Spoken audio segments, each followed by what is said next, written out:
오늘의 사건 반장입니다. 오늘 오전 강남 40대 여성 납치살인 사건의 배후로 지목된 부부 유상원과 황은희가 검찰에 송치됐습니다. 피해자인 40대 여성의 사인은 마취제 중독으로 공식 확인됐습니다. 오늘 인천 초등학생 사건의 계모와 친부에 대한 첫 재판이 열렸습니다. 사망한 초등학생은 2018년부터 올해 1월까지 모두 42번의 정신과 진료를 받은 사실이 드러났습니다. 한 여성이 유명 유튜버에게 성적 모욕감을 느꼈다고 주장했습니다. 운동 관련 상담을 하는 과정에서 성희롱 발언을 했다는 겁니다. 뾰로롱 안녕하십니까. 아유, 자 오늘도 그냥 황사가 계속 몰아치고 있죠. 예, 좋습니다. 빨리 시작하죠. 진실 추적자 사건 반장 시작합니다. 제가 어제 오프닝에서 황사 조심하세요 하면서 중국발 황사라고 한 걸 놓고 어떤 분이 댓글로 부적절하다, 반중 감정 조장하지 마라 뭐 하시더라고요. 불쾌감을 드렸다면 죄송하고요. 자, 그런데 오늘 중국 관영 환구시보가 일부 한국 언론이 중국발 모래폭풍 어쩌고저쩌고 하면서 선동보도한다 이렇게 비판을 했습니다. 중국은 황사 발원지가 아니라 지나가는 통과역, 길목일 뿐이란 거죠. 아하, 사건 반장 보나요? 자, 한복 김치는 내 거, 황사는 네 거. 어쨌든 이 황사 내일 오후에 비 오면서 누그러진다네요. 자, 오늘 출연자 소개해 올리죠. 예, 이자연 기자, 양지열 변호사, 오윤성 순천향대 교수, 박지훈 변호사, 그리고 박준혜 수호 선생님 나오셨습니다. 안녕하세요. 안녕하세요. 예. 자, 퇴근 후에 이어폰 꽂고 사반 들으면서 누워있을 때가 최고 힐링 타임이에요 하신 남원의 영희님. 자, 경기도 분당에 일본식 카레집 오픈했습니다. 장사가 잘 될지 매일매일 불안하네요. 대박 나라고 응원해주세요 하신 서재민님. 대박! 예, 충남 공주사입니다. 두 아이가 다니는 초등학교가 학생 수가 많지 않아서 전교생이 한꺼번에 수학여행을 갔어요. 엄마랑 처음 떨어져 지내는 2박 3일일 텐데 혼자 사반 보려니 집이 영설렁하고 외롭네요 하신 윤찬 윤우 엄마님. 원보영, 이자연 기자 왜 이렇게 오래요? 3개월마다 교체 아닌가요? 하신 박리브가엘님. 왜 그럴까요? 아마 제가 잘해서가 아닐까요? 자, 이진미님, 심승민님, 윤나결님, 마이웨이님 모두 사랑합니다. 자, 재미는 물론 의리로 함께하는 아세사바 뉴스의 육반. 예, 대한민국과 전 세계 동포 가족 여러분의 시선을 모아서 출발합니다.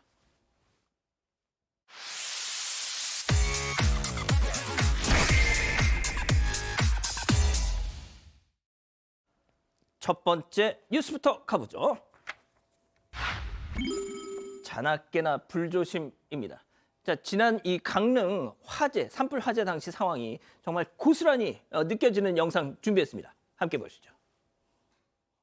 어떡해. 잠깐 괜찮아? 야, 도망쳤다. 빨리 가야 돼. 와, 이게 뭐야? 오늘 어떡해. 갈 수 있어, 우리? 어떡해. 어떡해. 빨리. 이게 뭐예요?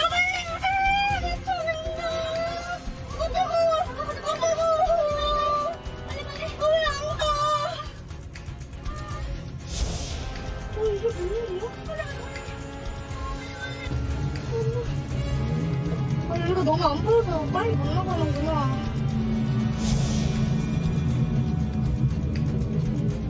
와, 양 변호사님, 이 골프장 선생님 뜨겁다고 차 아닌데도 정말 재난 영화에서 와. 그런 장면이 나올 때 영화니까 과장됐겠거니 했는데 정말로 저렇군요. 저 영상이 말씀하신 것처럼 지난 11일에 강릉에서 화재가 있을 때 골프장을 빠져나오는 그 골프장 직원들 차 안에서 찍은 영상이거든요. 예. 이 불길이 잔디밭에서 저렇게까지 높게 불길이 일어날 수 있다는 게 저도 보면서 저럴 수 있구나 싶습니다. 저렇게 와. 활활 타오르고 있고 들으신 것처럼 진짜 큰일 났다, 어떡하냐, 뜨겁다 막 이렇게 빠져나가야 되는데 걱정하는 목소리, 정말 생명, 목숨을 걱정하는 상황이었어요. 그러니까요. 정말 강릉 산불 정말 위험천만했다. 저 영상을 보니까 느낌이 확 옵니다. 자, 또 다른 영상 이어서 보시죠. 자, 저 남성 주목해 주세요. 자, 지하 환풍시설 옆으로 딱 갑니다. 쭈그리 앉죠? 자, 그런데 손에서 뭔가 불길이 번쩍번쩍이죠? 그렇습니다. 바로 쓰레기에다가 불을 붙이는 와중인데요. 자, 불이 이렇게 잘 붙는지 저렇게 확인까지 합니다. 그러더니 유유히 현장을 벗어납니다. 아, 예. 자, 그런데 또 다른 곳에서 화재가 발생합니다. 아하, 저기 불나는 거 보이시죠? 저 위쪽에. 자, 그런데 그때 마침 저 현장을 지나가던 조사관, 화재 조사관이 있었습니다. 현장을 살피던. 자, 지금 원안에 있는 분. 자, 그런데 반대편에서 이걸 보고 있다가 저놈 저거 저놈 저 하더니 저렇게 검거를 했습니다.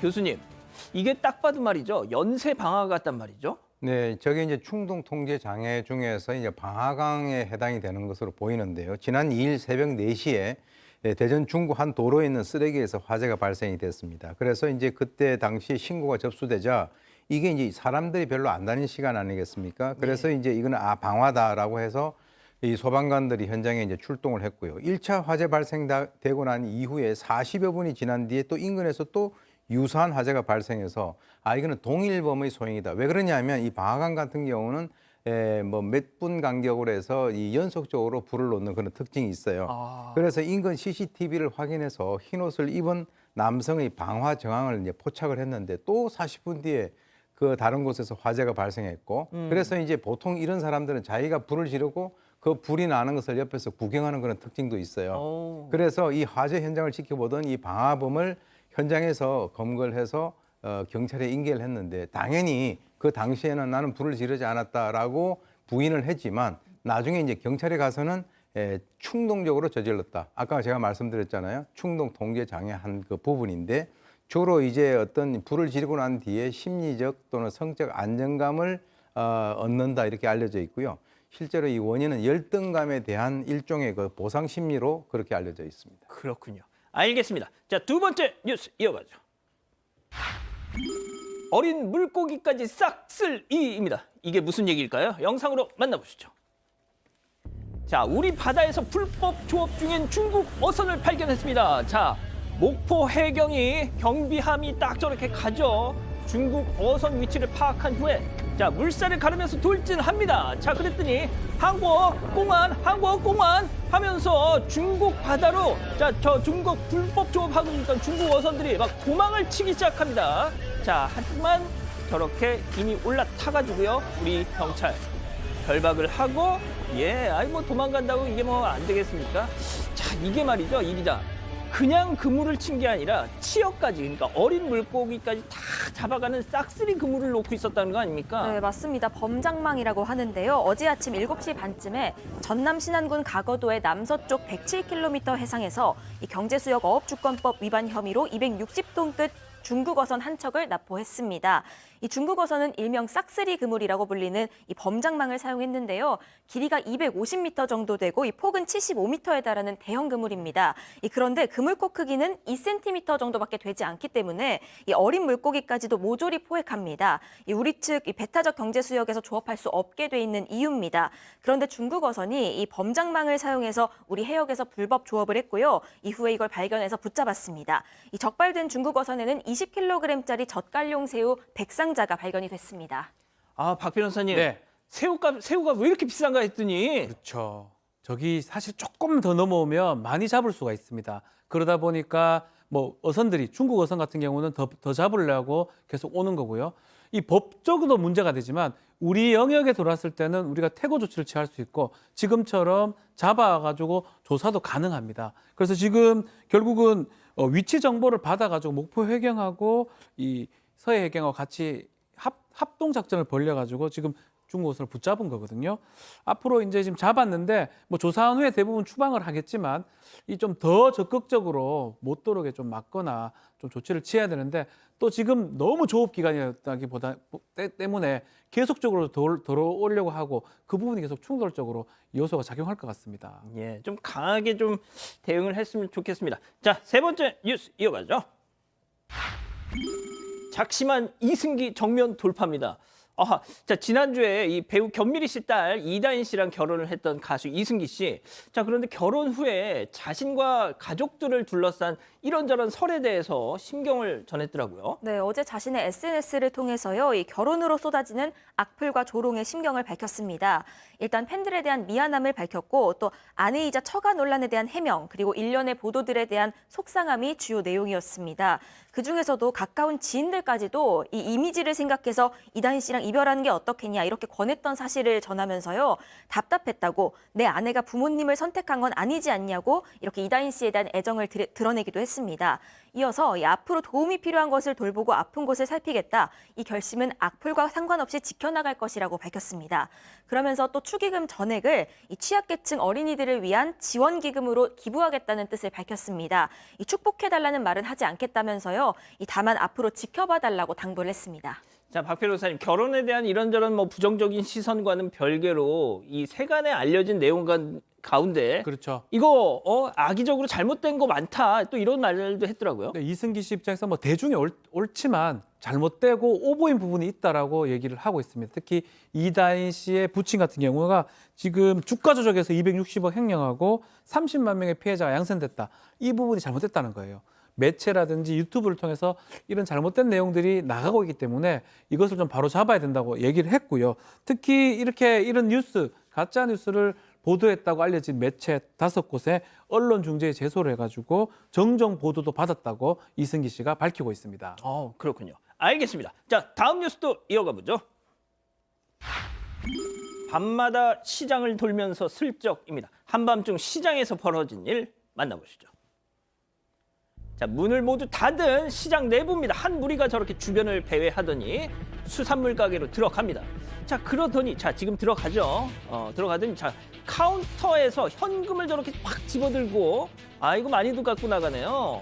자, 그런데 뭐 막 가방에다 그러면서 나갑니다. 자, 며칠 뒤에 이번에는 또 과일 가게로 왔어요. 휴대폰 불빛으로 저렇게 막 하더니 또 돈통을 그냥 있는 대로 탈탈 털어. 자, 이후 잠복 근무 중이던 경찰이 이번에 치킨집을 털려던 그 일당을 발견했습니다. 잡았다 이놈들. 자, 양 변호사님. 경찰의 눈썰미 칭찬합니다. 저게 영상 잡히는 장면은 지난달 27일 날 서울 양천구의 한 재래시장에서 있었던 사건인 거고요.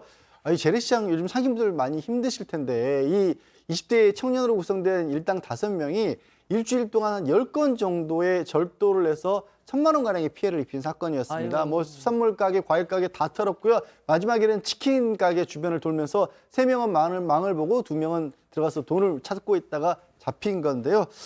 말씀드린 것처럼 20대 초반으로 다 밝혀졌고 자세한 내용은 더 경찰이 사건을 조사해야 합니다. 예.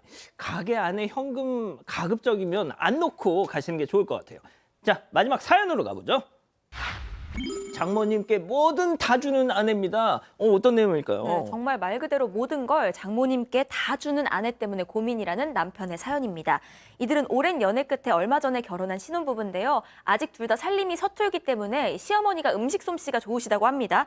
그래서 시어머니가 종종 반찬을 보내주시는데 문제는 이 아내가 장모님이 신혼집 올 때마다 이것 좀 먹어봐 라고 하면서 반찬을 다 가져가게 한다는 겁니다. 이뿐만이 아니라 남편이 옷이나 스카프를 선물해도 그걸 장모님에게 준다고 하는데 이 남편은 추억이 깃든 건데 꼭 드려야겠냐, 똑같은 걸 사서 드리면 안 되겠냐 이렇게 얘기를 했지만 이 아내는 생활비도 빠듯한데 무슨 얘기냐, 어차피 안 쓰는 건데 그냥 드리자 이런 입장이라고 합니다. 하지만 이 남편은 아내의 이런 태도가 굉장히 서운하다는 입장입니다. 예. 자, 기다리고 기다리셨던 부처 핸즈업 타임. 우리 가족 여러분들도 채팅창에 OX로 함께 참여해 보시죠. 먼저 아내입니다.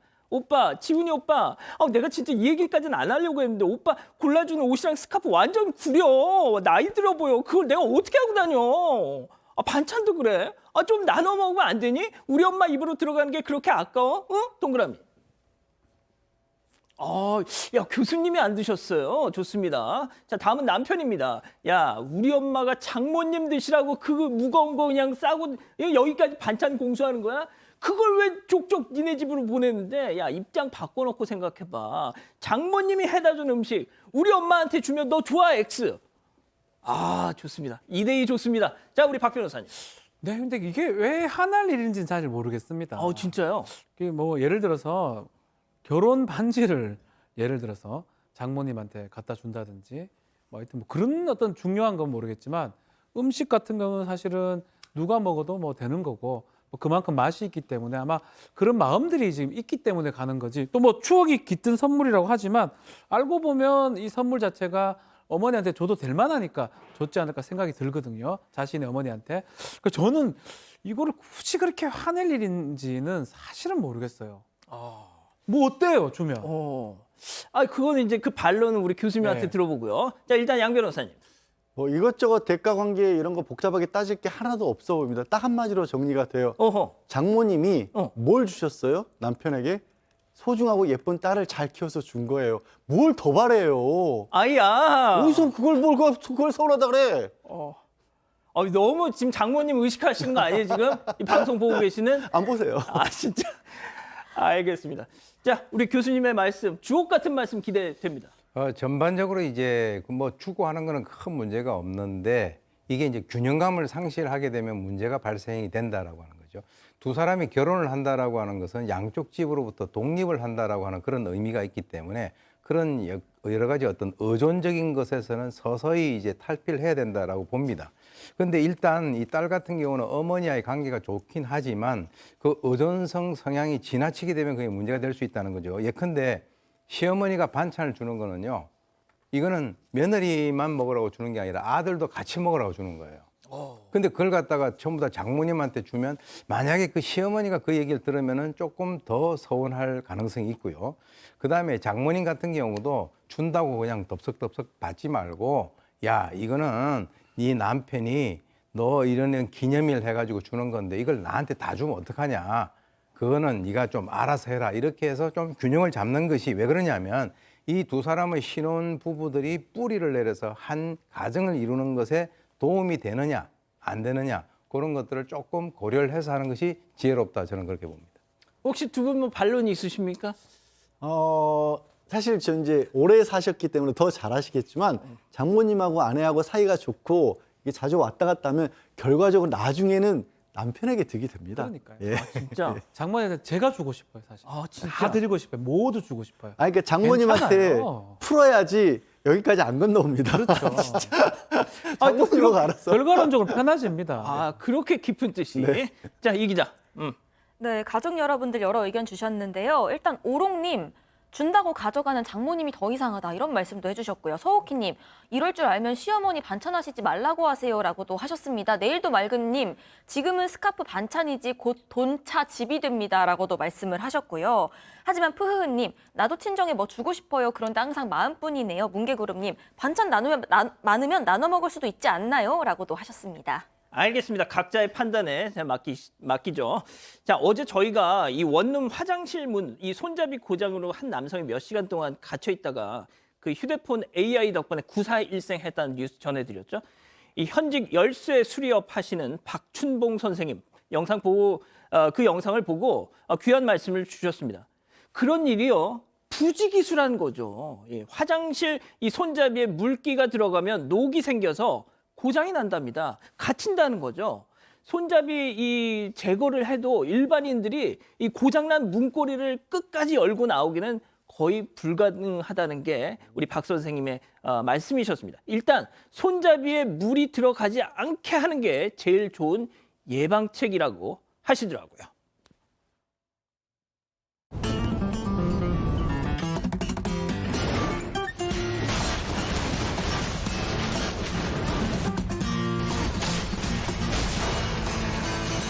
나우 나이트크롬 4월 27일 출시. 콘드로이친 이젠 검증이 필요하겠죠.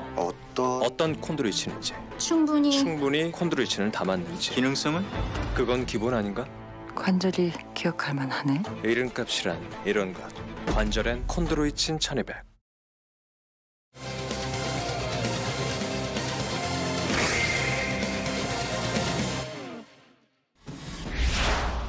오늘 오전 강남 40대 여성 납치 살인 사건의 배후로 지목된 부부 유상원과 황은희가 검찰에 송치됐습니다. 피해자인 40대 여성의 사인은 마취제 중독으로 공식 확인됐습니다. 사건의 전말을 정리합니다. 자, 바로 첫 번째 사건 체크포인트 짚어보죠. 너무 억울합니다. 자, 뭐가 억울할까요? 자, 이 유상원, 이 황은희 부부, 유상원, 특히 유상원, 취재진 앞에서 저렇게 얘기를 했습니다. 직접 화면으로 만나보시죠.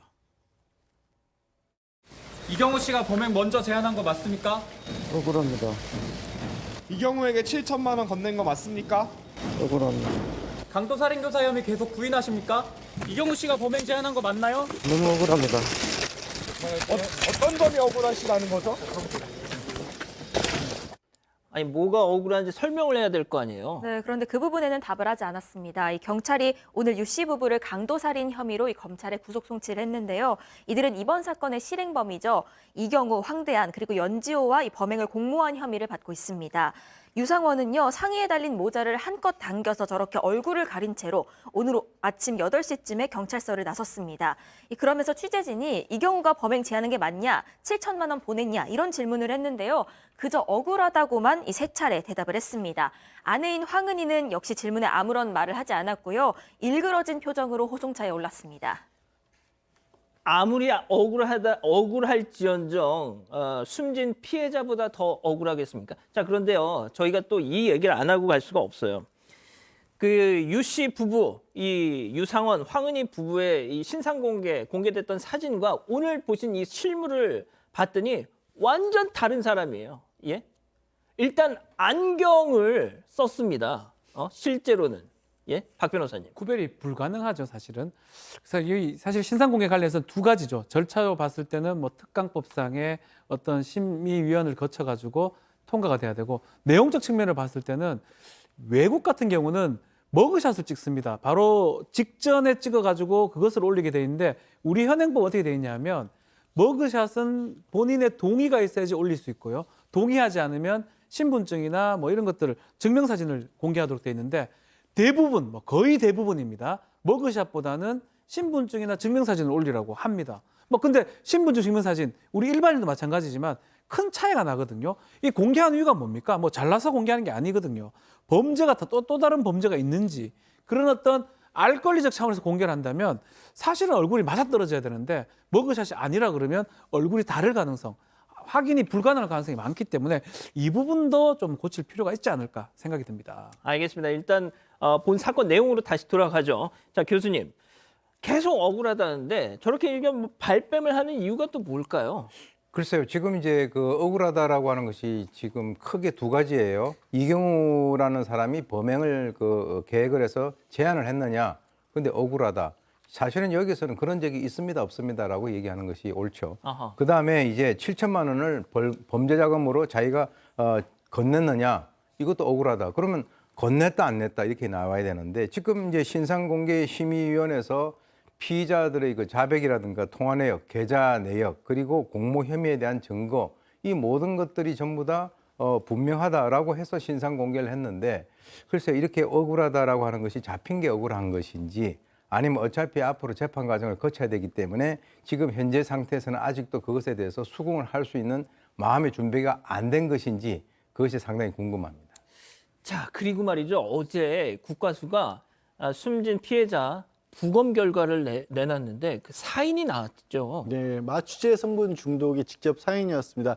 사실 이제 차량에서 그 마취제 성분의 액체하고 주사기가 발견이 됐고, 또 황대한이 본인이 이 피해자에게 주사를 했다라는 자백도 있긴 했습니다만, 기존에는 지금 질식사에 의한 사망이 직접적인 사인이 아니었을까 그렇게 추정을 했는데, 어제 국과수에서 부검 결과를 통보를 했어요.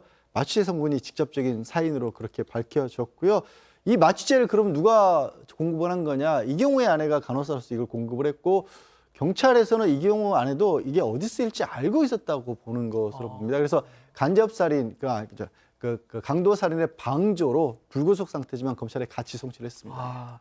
자, 저희가 이게 참 중요하고 소름 끼치는 것이, 말씀하신 것처럼 마취제 중독이 사인이라면 황대한이 그 약물을 투여한 뒤에 이 땅에, 그러니까 매장했을 때 그 상황, 그 순간 자체는 살아 있었을 수도 있는 거잖아요. 그래서 부검을 하는 거거든요. 부검을 해서 사인이 뭐냐에 따라서 언제 죽었는지, 왜 사망하게 됐는지 그 부분을 확인할 수 있는데, 일단 드러난 바에 따르면 마취제에 의한 살인이면 맞는 것 같습니다. 이 코인이나 개인 그 정보를 알기 위해서 이 밑에 있는 항대안하고 연지호가 이 마취제를 사용해 가지고 이 현금 내놔라, 계좌 정보 내놔라라고 피해자한테 마취제를 반복 투여를 했다라고 하고요. 그 이후에 피해자가 정신을 잃으니까 항대안 연지호가 이경우한테 보고를 합니다. 지금 의식을 좀 잃어버린 것 같다. 어떡하죠? 라고 하니까 돈이 없다. 이경우가 그대로 묻어버려라 라고 지금 얘기를 했던 상황이거든요. 그렇다면 이 마취제가 중독됐을 대청댐에서 새벽 3시 정도 그 무렵에 이제 파묻을 매장할 당시에 이 피해자가 살아있을 가능성도 배제할 수는 없는 그런 상황인 것입니다. 그러니까 쉽게 말해서 생매장 가능성을 배제할 수 없는 상황인 겁니다. 자, 양 변호사님. 그리고 이 혐의가 바뀌었다면서요? 네, 유상원 황은희 같은 경우 애초에는 교사로 그렇게 봤었는데 아예 공동살인의 공동정범으로 바뀌었어요. 무슨 얘기냐면 처음에는 이 사람들이 그냥 시키고 범죄는 이경우를 비롯한 그 정범들이 직접적으로 실행을 한 줄 알았는데 조사를 해보니까 중간중간에 사실상 같이 사람을 해친 것이나 마찬가지였다라는 겁니다. 거기에 또 추가된 게 그 피해자 배우자도 살해할 준비를 했다라고 하네요. 그래서 살인 예비까지 이 5명에게 추가가 돼서 현재까지는 구속 6명 그리고 불구속 1명으로 일단 정리를 했는데 다만 그 피해자의 휴대전화 아직 못 찾았다고 하고요. 가상화폐 인출 여부 같은 것도 검찰에서 추가적으로 조사를 해야 될 것으로 남았습니다. 예. 일단 재판 과정에서 새로운 사실이 드러나면 저희가 또 전해드리겠지만 일단 교수님 경찰 수사에서 조금 더 드러난 내용이 있더라고요. 예, 지금 한 15일 동안 경찰 수사 같은 경우는 상당히 파란만장했습니다. 연 씨는 처음부터 자백을 했지만 이 황대안 그리고 이경우 같은 경우는 부인을 했죠. 그러다가 1차 변곡점이 바로 이 황대안의 그 자백인데요. 처음에는 이제 자기가 살해한 것이 아니라 우발적 살인이다 이렇게 주장을 하다가 예. 나중에 경찰이 압박을 하니까 결국 이제 불었습니다. 그래서 유상희 그리고 유상원 황은희 부부가 수천억 대의 재산가이기 때문에 만약에 우리가 이걸 성공을 하게 되면은 폼나게 살 수 있다라고 해가지고 수사가 윗선으로 향할 수 있는 단초를 제공했고요.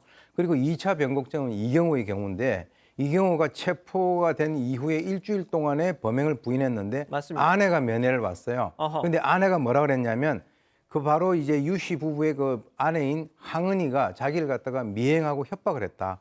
그래서 이 피해 사실을 알리니까 나 때문에 고생이 많다라고 하면서 심경의 변화를 갖다 이렇게 해가지고 결국 이 두 부부까지 체포를 할 수 있는 그런 여러 가지 어떤 그 고비를 넘겼는데요. 이제 이렇게 됐으니까 바로 이제 유 씨 부부의 그 어떤 그 공동 정범으로서의 어떤 자백이 지금 기다려집니다. 예. 이 경우에 자신의 아내가 협박을 받자 이실직고를 하기로 결심을 했다. 그렇군요. 자, 첫 번째 사건은 이렇게 정리하고요. 두 번째 사건 이어갑니다.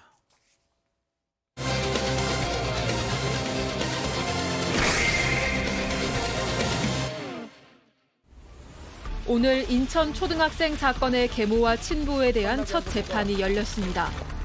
사망한 초등학생은 2018년부터 올해 1월까지 모두 42번의 정신과 진료를 받은 사실이 드러났습니다. 어떻게 된 일인지 알아봅니다.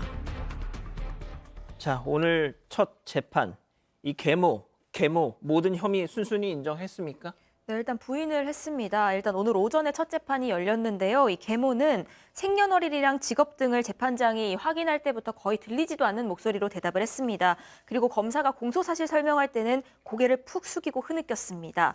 이 계모 측 변호인은요. 살해하려는 마음이 없었다. 아동학대 치사는 인정하지만 그러니까 일부 인정을 했는데요. 살인의 고의성이 없었기 때문에 아동학대 살해는 부인한다 이렇게 주장을 했습니다. 그 근거는 사망하기 전까지 모든 학대 사실이 그 홈캠에 다 녹화가 되어 있었는데 만약에 처음부터 살해하려는 의도가 있었다면 그걸 지웠을 거라는 겁니다. 그렇기 때문에 학대로 인한 심각한 일이 생길 걸 미리 예견하지 못했던 거다 이렇게 주장을 했습니다.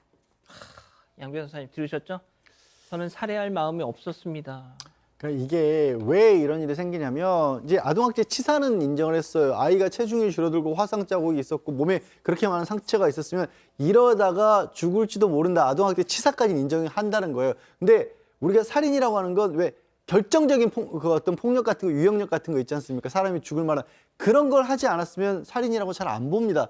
그래서 저는 일반적인 다른 사건에서 성년을 상대로 한 사건 같은 경우에는 그렇게 봐도 된다고 보는데 아동을 대상으로 한 경우에는 좀 다르게 봤으면 좋겠어요. 당연하죠. 그러니까 저 죽은 이번에 사망한 아이보다 더 어린 아이를 상대로 한 폭력에도 이런 식으로 살인이 아니냐를 따지거든요.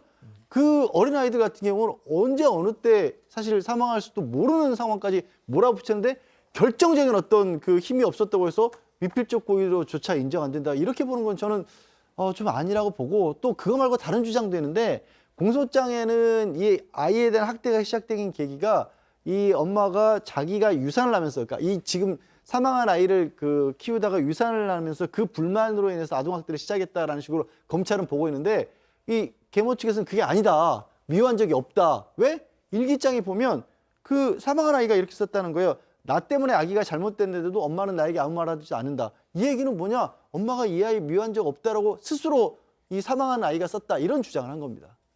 자, 시우 일기에 이렇게 적혀 있었다는 거예요.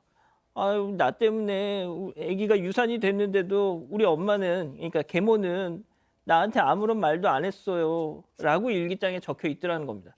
이거를 세상에 이 계모 측 변호인이 들이대면서, 얘도 이렇게 자기 계모 탓이 아니라고 스스로 얘기를 하고 있지 않습니까? 하면서 공소장이 잘못됐다고 변론을 펴더라는 거예요. 예? 자, 그럼 여기서 두 번째 사건 체크포인트 짚어보죠. 공황장애, 이건 또 무슨 얘기입니까? 이 공황장애라고 하는 것은 죽을지도 모른다는 그런 두려움이라든가 이런 것들, 어떤 공황 발작이 지속되는 것을 우리가 공황장애라고 하는데, 지금 이제 계모 변호인이 5년 동안 아이를 잘 키우다가 지난해 바로 그 아이가 사춘기에 들어가고 자기도 유산을 해서 신체적으로 힘든 상황에서 어떻게든 한번 키워보려고 했는데, 바로 이 공황장애 증세, 그리고 뭐 자기 뭐 가슴에 혹이 생기는 이런 뭐 증상으로 자제력을 잃고 참혹한 결과가 초래됐다, 이렇게 주장을 하고 있는데요. 이 공황장애가 있어가지고 이 아이를 이렇게 학대하고 결국 죽음에 이르게 한 것, 이건 논리에도 맞지 않고요. 과연 그런 공황장애 때문에 이런 행동을 했다라고 하는 것이 그 사실을 갖다가 정당화할 수 있겠느냐라고 하는 그런 측면에서는 정말 말도 되지 않는 이유를 대고 있다, 이렇게밖에 얘기를 할 수 없습니다.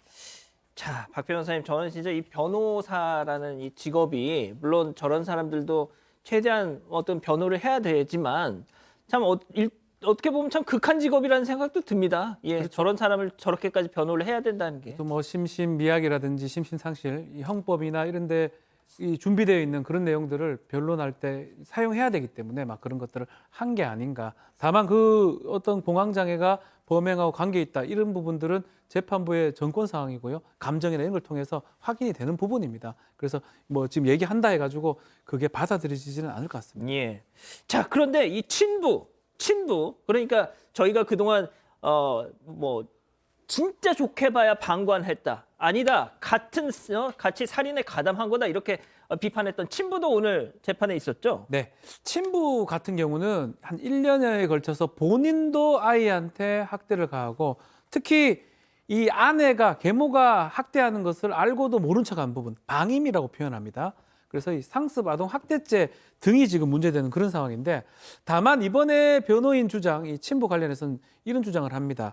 특히 학대 행위 관련해서 계모, 아내가 어떤 학대 행위를 할지 요때 자기가 방임을 했다는 건데, 이 부분은 지금 명확하지가 않다. 아마 검찰 공소장이나 이런 데 명확하게 사실 다 특정이 돼야 되거든요. 무슨 행위를 할 때, 어떤 학대를 할 때, 몇 월 며칠에 이 친부는 그 알면서도 어떻게 모른 척했다, 뭐 이렇게 방임이 특정이 돼야 되는데, 아마 그 부분이 특정이 안 된 걸로 보입니다. 그래서 그 부분을 좀 모른다고, 아니라고 얘기하면서 그 부분을 방어권 행사하면서 주장하는 그런 상황입니다.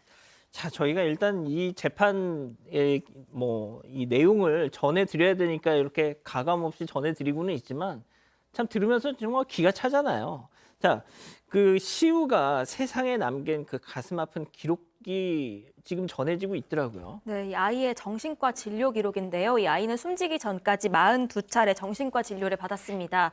이 아이가 산만하고 충동적이란 이유로 약을 먹게 했고 그 양도 점점 늘려왔던 건데요. 그러면서 그 진료 기록 내용이 남은 겁니다. 좀 전해드리자면 2022년 6월 1일에 그 계모와 이 친부가 성경 필사를 하게 했습니다. 그런데 제 시간에 다 못했다는 이유로 종아리를 때렸는데요. 그 다음날 진료 기록에 이 아이가 저만 집중하면 어려움은 없을 것 같습니다, 이렇게 얘기를 했다는 겁니다. 그리고 지난해 12월 기록에서는요, 귤을 먹지 말라고 했는데 제가 못 참았어요. 숨지기 3주 전의 기록은 이 당시는 학대가 심해지면서 이 피부가 괴사하고 아이가 통증으로 잠도 잘 못 자던 시절이었습니다. 그런데 진료 기록에서 이 아이는요, 저는 괜찮게 지내는 것 같아요. 그런데 제가 자꾸 거짓말해서 엄마가 속상해해요. 이렇게 말했다는 기록이 있습니다. 자, 교수님 좀 보세요. 그러니까 아까 그 계모 측 변호인이 얘기했던 것처럼 얘 일기장 보면 애가 유산된 것도 자기 탓 때문인데 엄마가 자기한테 화풀이를 안 한다 그래서 너무 고마워하고 있지 않느냐. 그러니까 이거는 살인이 아니다 이렇게 얘기를 자, 근데 저 진료 기록 보십시오. 모든 게 다 이 아이는 자기 탓이라는 거예요. 그러니까 이걸 가지고 세상에 이걸 누가 정상이라고 봅니까 이걸. 제가 정리를 해드리겠습니다. 이 사건 분석할 때 어떤 상황이 있었냐 그러면 친모가 학교로 이 아이를 찾아왔는데요. 자기가 바로 전화를 갖다가 친부하고 계모한테 전화를 걸어가지고 친모를 쫓아내게 만듭니다. 왜 그랬을까요? 본인이 한번 살아보려고. 그리고 이제 나오는 여러 가지 얘기들이 계속 나 때문에 그렇다라고 하는 것은 아마도 추정컨대 지속적으로 그 아이에게 죄책감을 갖다가 계속 이렇게 심어준 것이고요. 아하. 그렇게 쓴 일기를 추정컨대 아마 검열을 했을 가능성도 있어요. 그렇기 때문에 일기장도. 네. 그렇기 때문에 일기장을 보고 너는 지금 반성을 하고 있구나. 아니면 일기장에다가 만약에 계모를 욕하는 얘기를 썼다고 하면 훨씬 더 엄청난 피해를 입었을 가능성이 있어요. 그런데 이 일기를 가지고 이것이 바로 이 시우가 본인의 잘못을 인정한다라고 하는 얘기는 그것은 사실은 좀 우스운 얘기죠. 이 계모는 정신과에서 시우에 대해서 뭐라고 얘기를 하던가요? 그러니까 진료 기록을 보면 이런 식이에요. 이 동생이 잘 때 아이가 소름 끼치는 행동을 한다라든가 이 아이를 어떻게 도와줘야 될지 모르겠다라는 얘기. 이게 무슨 말씀이냐면 아이의 이상 행동에 관해서는 그 어머니의 계모의 얘기로 잘 기록이 돼 있는데 예를 들자면 재혼 과정이라든가 하여튼 이 아이가 왜 이런 이상 행동을 하는 것 같다라는 그와 관련된 부분은 없어요. 그러니까 선택적으로 문제 있는 아이라는 내용만 진료 기록에 남아 있는 겁니다. 그러니까 이제 낙인을 계속 찍게 했던 거군요. 그러니까 이것도 하나의 근거로 놔두려고 하는 것이죠. 그래서 이제 그 병원에 가서 이 아이가 직접 이렇게 진료를 하면서 얘기를 하는 것이 아니라 이 부부가 옆에서 우리 아이 엄청 나댄다. 그리고 굉장히 산만하고 충동적이다. 그러니까 사실 그 얘기를 듣는 정신과 의사는 이건 ADHD의 어떤 증상이 있다라고 해가지고 그것에 처방을 하고 약을 주고 한 것이 아니겠습니까?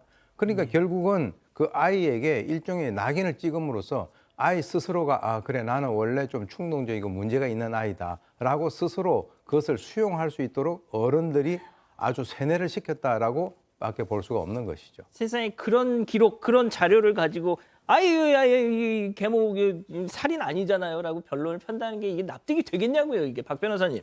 자, 친모가 오늘 기자회견을 했다고 들었습니다. 그렇죠.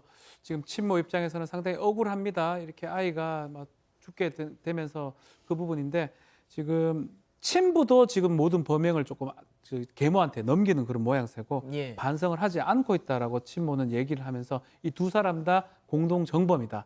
아동 살해죄가 되는 거죠. 그래서 법정 최고형을 해달라고 기자회견을 했습니다. 알겠습니다. 일단 두 번째 사건 앞으로도 계속 재판이 진행될 테니까요. 좀 지켜보죠. 사건 이렇게 정리하고요. 다음 사건 연구소 이어갑니다.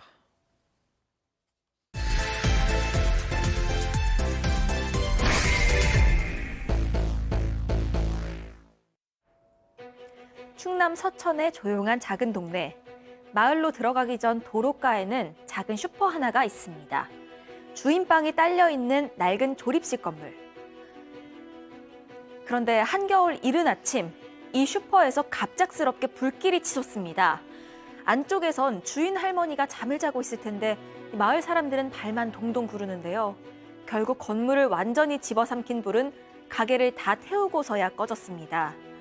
그런데 주인 할머니의 흔적이 전혀 보이질 않습니다. 안에서 굳게 잠긴 가게가 불탔는데 사람은 그야말로 감쪽같이 증발한 이상한 상황. 이 가게에 대체 누가 왔다 간 걸까요? 오늘 사건 연구소는 기동 슈퍼 할머니 실종 사건을 들여다봅니다. 자, 작은 마을 오래된 슈퍼가 불에 탔는데 안에 있던 주인 할머니가 사라졌습니다. 저도 국과수에 예전에 부검하러 갔을 때 불에 탄 시신을 본 적이 있는데 사람의 형체는 아니지만 그게 사라지지는 않거든요. 네, 맞습니다. 좀 이상한 상황이었는데요. 처음 일단 슈퍼에 불이 난 건 2008년 1월 24일 오전 6시였습니다. 충남 서천군 화성리에 기동 슈퍼라는 곳이 있었는데 지금 나오는 저곳입니다. 저기서 갑자기 불길이 치솟습니다. 이곳은 주민이 모여 사는 마을에서부터 300m 정도 떨어진 도로가에 위치한 가게였고요. 낡은 조립식 건물입니다. 그 안에 주인방이 같이 있어서 주인 할머니가 그곳에서 생활까지 하던 그런 슈퍼였습니다. 이 시간이면 주인 할머니가 잠자고 있을 시간이어서 그 문이 안쪽에서 자물쇠로 굳게 잠겨 있었는데요. 순식간에 불이 치솟아서 소방이 출동했지만 결국 전부 불에 탔습니다. 정말 안타깝지만 사람들은 이 할머니가 안에서 빠져나오지 못하고 숨졌을 것 같다 이렇게 추정을 하고 찾으러 들어갔는데요. 그런데 불을 잡고 안에서 시신을 찾으려고 했는데 정말 온데간데 없이 사라진 겁니다. 밤 사이에 외출을 하셨을까요? 지금 상황을 보면은 그렇지 않은 것 같습니다. 왜 그러냐면 또 뒷문도 있었는데 뒷문도 잠겨 있었거든요.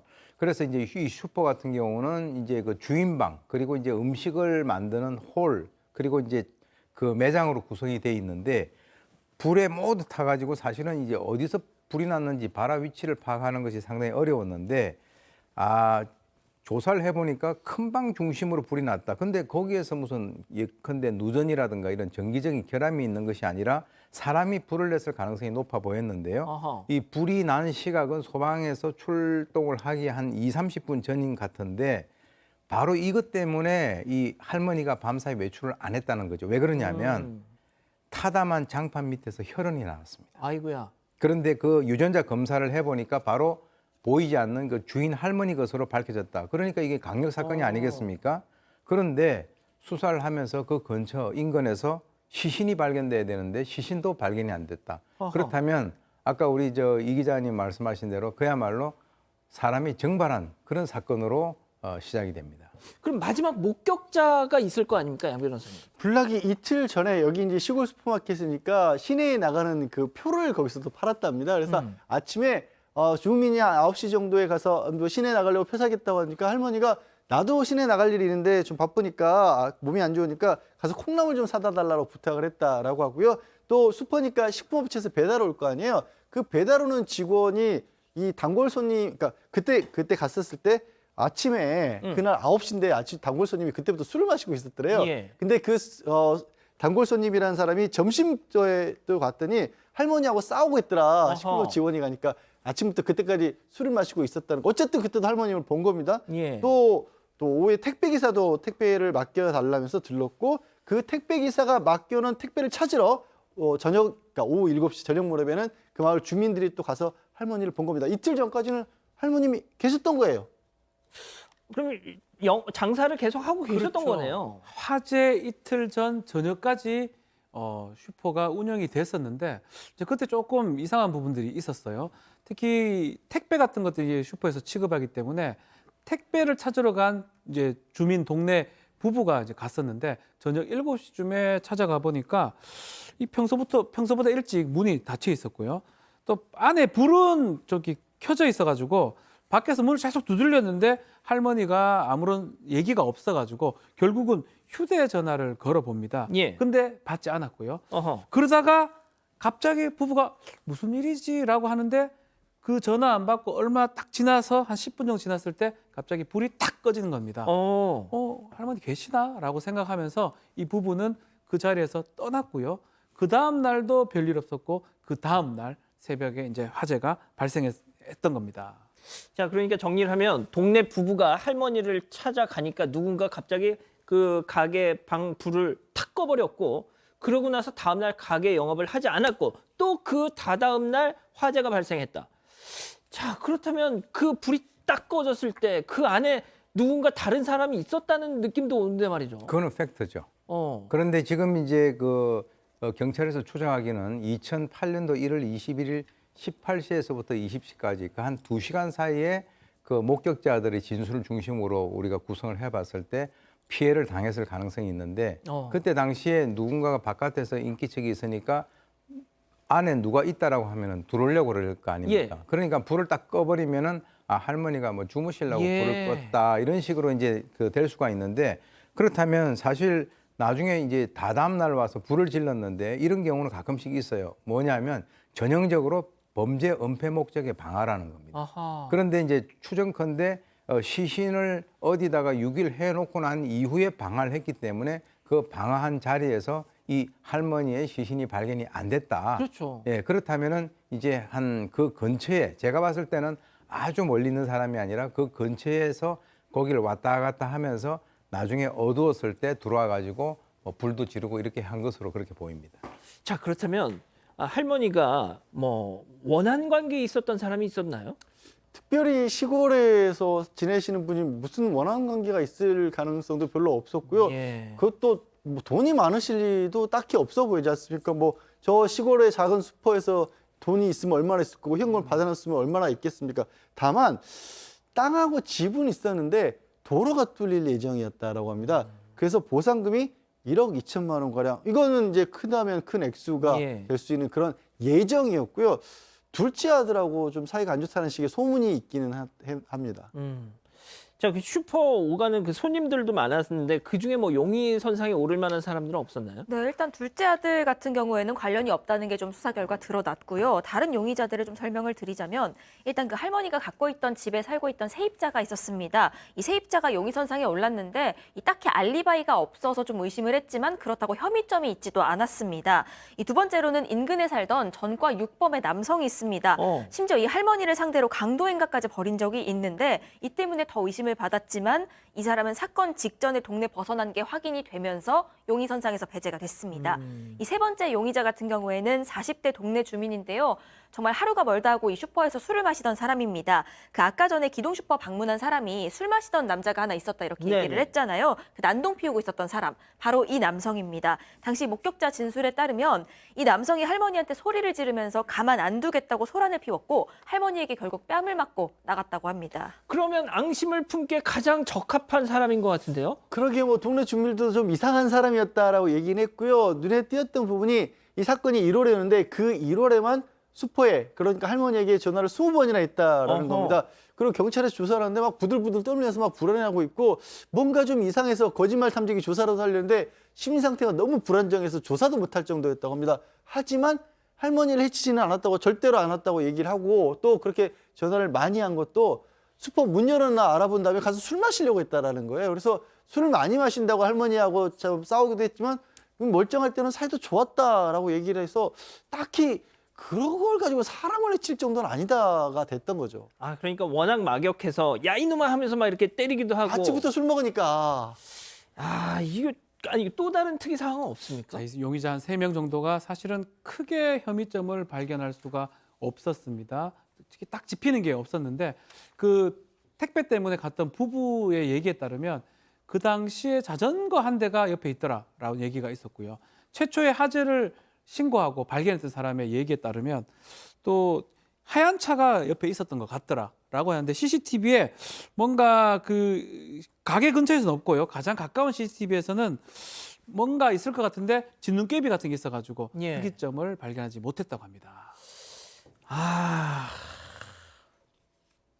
자 교수님, 뭡니까 이게 도대체? 사실은 이 사건 같은 경우에 이제 그 실제로 그 도둑이 들었을 때 그 할머니가 굉장히 두려워하면서도 누구다라고 하는 것을 얘기를 안 했다라고 하는데 그 뭐 두 가지로 볼 수 있습니다. 누군지를 갖다 인식을 못했을 수도 있고 또 할머니가 아는 사람이 있을 수도 있고 또 지금 이제 용의자가 3명이나 되는데 당시에 이제 경찰이 이 사람들에 대한 수사를 해서 용의점이 없다라고 해가지고 수사선상에서 배제를 시켰는데 그것도 좀 어떻게 보면 화성 연쇄 살인 사건 같은 경우도 이춘재가 용의선상에 올라왔다가 그때 당시에 뭔가 더 수사를 철저하게 하지 못해서 용의선상에서 배제가 된 그런 상황에서 나중에 10몇 년이 지나서 나중에 이제 그 검거가 됐지 않았습니까? 예. 그래서 사실 이런 거 같은 걸 보게 되면 이게 그 초동 수사를 뭐 경찰이 나름대로 열심히 하긴 했지만 그때 당시에 CCTV라든가 목격자 진술이라든가 이런 것들이 뭔가 이렇게 제대로 맞아떨어지지 않아서 이 사건이 미제 사건이 되는.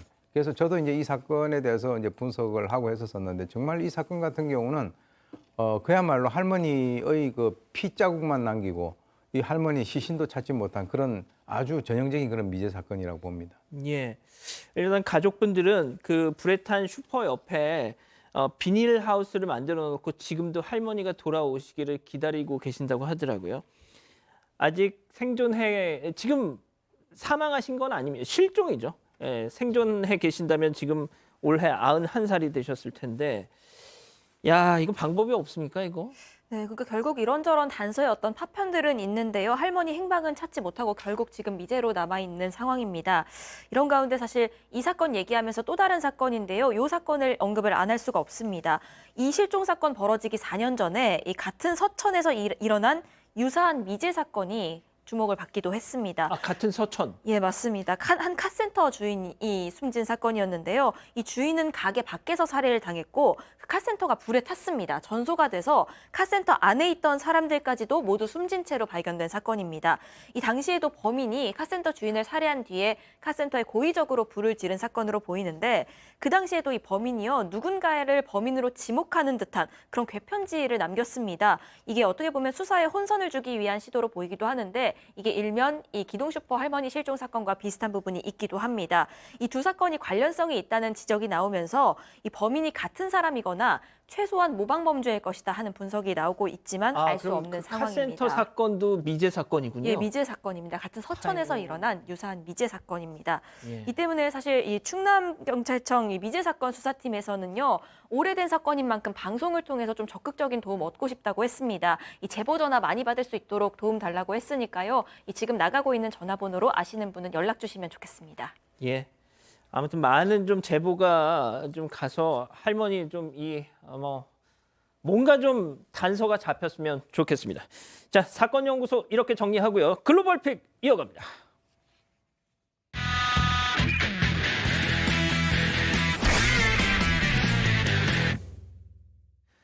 자, 오늘 첫 번째 픽 중국으로 가보시죠. 건물 위에서 시커먼 판자들이 우수수 떨어져 내려서 도로를 덮칩니다. 광고판도 무너지고요. 차들은 피할 새도 없이 그대로 깔려버리고 말았습니다.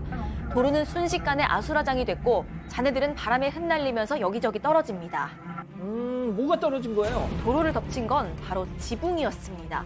거센 바람에 뜯겨서 아래로 떨어져 버린 건데요. 목격자 이야기 들어보시죠. 9点多钟吧。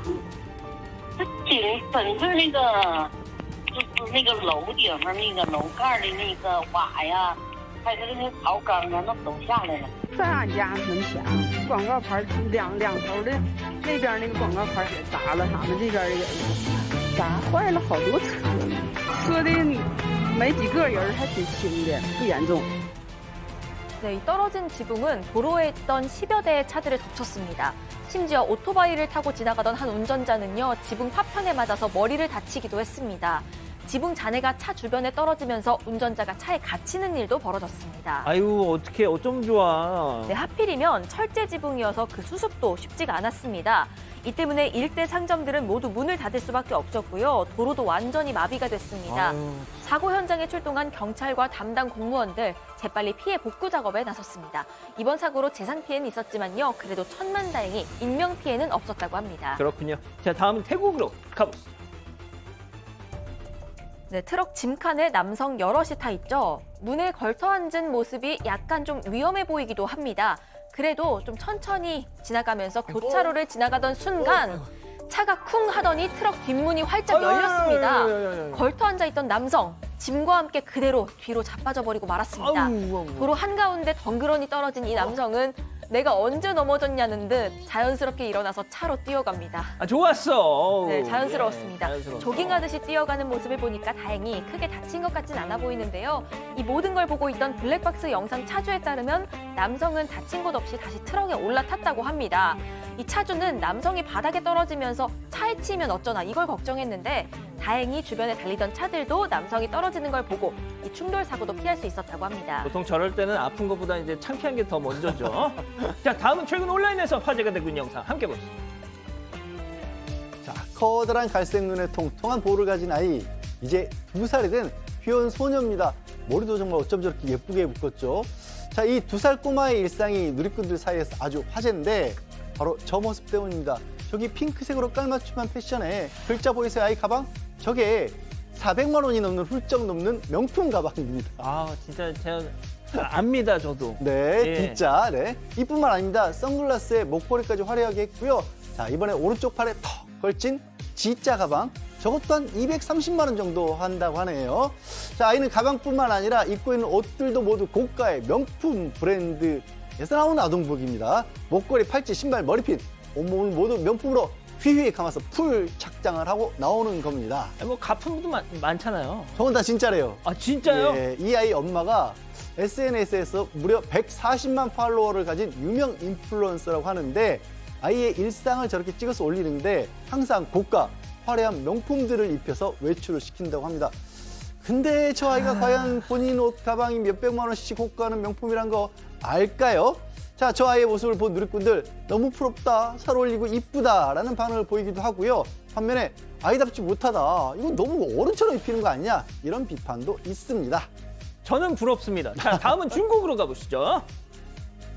자, 여기는 소들이 있는 외양간입니다. 소들이 우르르 나오는데 뭐 기분 좋은 일이 있는지 뭐 흥분해서 펄쩍펄쩍 뛰고 난리가 났습니다. 근데 너무 신난 나머지 소 한 마리가 흥을 주체하지 못하고 외양간 기둥을 쿵 들이박아버렸습니다. 기둥을 예, 봤습니다. 기둥을 콩. 아, 와우. 야, 근데 얼마나 힘이 좋았던지 벽돌 기둥이 버티지를 못하고 와르르 무너졌죠. 와. 지붕까지 폭삭 주저앉았습니다.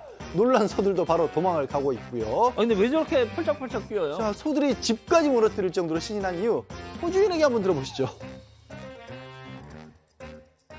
做药浴，牛比较兴奋，天太热，它身上喷点水啥的，高兴嘛，就是高兴，它不就来回跑，不就塌了吗？牛还没有受伤，后来又建起来了。 자, 소주인은 날이 더워서 힘들어하는 소들에게 물을 뿌려줬는데 이게 너무 시원하고 좋았던지 저렇게 날뛰었던 겁니다. 이 모습을 본 소주인 황당해서 멍하니 쳐다보기만 했고요. 소들한테 화를 엄청 냈다고 합니다. 그래도 소를 안 잃고 외양간은 고쳐야 되겠어요. 그렇죠. 안 읽고 죄송합니다. 어쨌든 무너진 외양간도 다시 고쳐야죠. 예, 기둥 세우고 지붕 올리는데 1,000위안, 우리 돈으로 약 20만 원 들었답니다. 생각보다 뭐 그렇게 많이 안 네, 드네요. 네. 예, 마지막 픽 주인공 동물 미국으로 가보시죠. 네, 차 창문으로 들소 한 마리가 얼굴을 들이밀면서 혓바닥을 날름거립니다. 뭔가를 좀 달라고 하는 것 같죠? 보조석에 있던 여성이 소 입에 빵 한 조각을 쏙 넣어줬습니다. 그런데 반대쪽에서도 난리가 났습니다. 다른 들소 한 마리도 운전자의 팔을 물어뜯으면서 빵을 달라고 성화를 부립니다. 어디인데 저렇게 수가 많아요, 길에. 네, 이곳은요, 차를 타고 가면서 야생동물이랑 교감할 수 있는 공원입니다. 길에서 만난 동물들에게 빵을 건네주면 저렇게 체험을 할 수 있다고 합니다. 소들도 차랑 사람을 무서워하지 않고 창문에 저렇게 찰싹 달라붙어서 혀로 빵을 아주 잘 받아먹는 모습입니다. 거의 차 안에 들어올 기세인데요. 머리를 저렇게 창문으로 집어넣기까지 합니다. 아우, 저 차 안에 막 침 다 떨어질 텐데. 약간 아우. 무섭기도 합니다. 차가 움직이니까요. 소들은 차를 따라서 달려오기도 합니다. 이곳은 매년 많은 사람들이 찾는데 아이들보다 어른들이 훨씬 더 재밌어하고 더 겁도 먹는 모습입니다. 이 공원에서는 소뿐만이 아니라요. 공작, 얼룩말, 곰 같은 많은 야생동물을 만날 수 있다고 합니다. 자, 박 변호사님, 마지막으로 좀 감상평. 이야, 저기 자들도 빵을 좋아하네요, 소도. 풀 모여야 되는 거 아닙니까? 소식인데.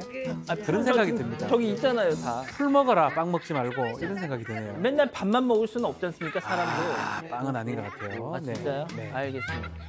알겠습니다. 예, 오늘 마무리하죠. 사랑하는 사건반장 가족 여러분, 행복한 밤 보내시고요. 저희는 내일도 별이 6개 반, 4반, 6반 저녁 6시 반에 다시 옵니다. 안녕히 계십시오.